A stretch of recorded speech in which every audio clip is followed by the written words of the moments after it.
Welcome to सोमभागा Delhi channel. मैं हूं शुभम और आज हम इसमें बात करने वाले हैं SRTP कुछ इंपॉर्टेंट अपडेट के बारे में। तो बेसिकली जो वीडियोस का था एनेक्सर में, उसका अभी तक 10 वीडियोस रिलीज़ हो चुका है SRTP का ऑफिशियल यूट्यूब चैनल पे।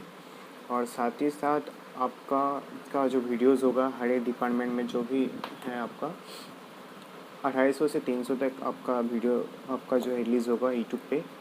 और इसको 60 60 सर मिलकर इसको बनाए थे, इस वीडियो को बनाए हैं। तो डेली आपका कुछ वीडियोस अपलोड होगा, एक दिन में नहीं अपलोड होगा, डेली कुछ अपलोड होगा, ऐसे बताया गया सर की तरफ से। देखिए अब क्या कुछ होता है। और यही था और कुछ अपडेट नहीं था। तो आज ही बता देते हैं, कल एक वेबिनार होने वाला है, इसके लिए रजिस्ट्रेशन कर लीजिएगा, रजिस्ट्रेशन बटन में क्लिक करके, ठीक है।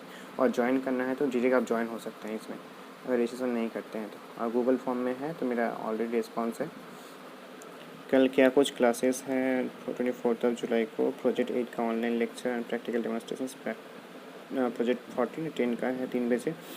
Topic presentations kinetic and mass transfer aspect on heavy metals uptake by plants through phytoremediation, doctor RM sir का। और प्रोजेक्ट 3 का है how to image and database development, doctor Csir Mohanta sir का, ठीक है। तो यही था, उम्मीद करता हूँ जो कुछ बताया गया मैं इधर सब कुछ समझ पाए होंगे। इसी के साथ वीडियो समाप्त करते हैं, फिर से मिलते हैं नई video. Thank you so much for watching.